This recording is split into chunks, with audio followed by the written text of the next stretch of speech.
Hello everyone, welcome to Deepu's kitchen. ఎప్పుడు చేసే ఇడ్లీ సాంబార్ కాకుండా ఇడ్లీ, దోశ, పరాటా, పూరి దేంట్లోకైనా సరే అద్భుతంగా చికెన్, మటన్ కర్రీలకి ధీటుగా ఉండే టమాటా కుర్మాని ఇవాళ చూసేద్దాం. ఎక్కువ టైం వేస్ట్ కాకుండా చిటికెలో కుక్కర్లో అయిపోతుంది. టేస్ట్ మాత్రం అద్దరిపోతుంది. తప్పకుండా ట్రై చేసి నచ్చితే ఒక లైక్ చేయండి. ముందుగా మిక్సీ జార్లోకి 3 క్యాష్యూలను తీసుకుంటున్నాను. అలాగే ఒక చిన్న దాల్చిన చెక్క ముక్క, ఒక లవంగము, అలాగే 2 యాలకల్ని కూడా ఇక్కడ యాడ్ చేసుకోవాలి.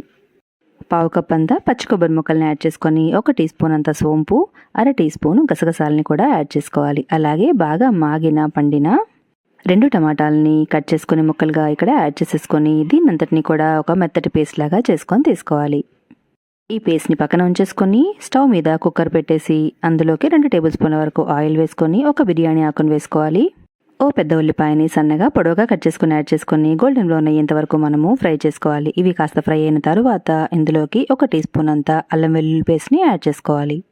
ఈ పేస్ట్ మనకి పచ్చివాసన పోయేలాగా ఒకసారి నిమిషం పాటు ఫ్రై చేసేసుకోవాలి. అన్నీ బాగా వేగిపోయాయి. ఇప్పుడు ఇందులోకి మనం రెడీ చేసి ఉంచుకున్న పేస్ట్ని యాడ్ చేసేద్దాం. అలాగే మిక్సీ జార్లోకి కొద్దిగా వాటర్ని కూడా యాడ్ చేసుకొని ఇక్కడ యాడ్ చేసేసుకోవాలి. ఓసారి బాగా కలిపేసేసుకొని తీసుకోవాలి. ఇలా ఒకసారి బాగా మిక్స్ చేసుకున్న తర్వాత ఇందులోకి కూరకి సరిపడా 1 టీ స్పూన్ ఉప్పుని యాడ్ చేస్తున్నాను. మీరు తర్వాత అడ్జస్ట్ చేసుకోవచ్చు. 1 టీ స్పూన్ అంత కారపొడి, అలాగే 1 టీ స్పూన్ అంత గరం మసాలా. ఓసారి బాగా కలిపేసుకొని తీసుకుందాము. ఉప్పు కారాలు మీ టేస్ట్కి తగినట్లుగా మీరు అడ్జస్ట్ చేసుకొని వేసుకోండి. బాగా కలిపేసుకున్న తర్వాత ఇందులోకి పావు కప్ అంతా పుదీనా, ఫ్రెష్ కొత్తిమీరని ఇక్కడ యాడ్ చేసేసుకోవాలి. మరొకసారి బాగా మిక్స్ చేసుకొని తీసుకుందాము. ఉడికించాల్సిన అవసరం లేదు. ఇలా బాగా మిక్స్ చేసుకొని ఆ తర్వాత 2 కప్పుల వరకు వాటర్ని యాడ్ చేసుకోవాలి. వాటర్ని యాడ్ చేసిన తర్వాత టేస్ట్ చేసుకొని ఉప్పు కారాలను మీరు అడ్జస్ట్ చేసుకోవచ్చు. బాగా కలిపేసుకొని మూత పెట్టేసి హై ఫ్లేమ్లో 3 విజిల్స్ వచ్చేంత వరకు కుక్ చేసుకుంటే మనకి ఎంతో టేస్టీ అయిన కర్రీ రెడీ అయిపోతుంది.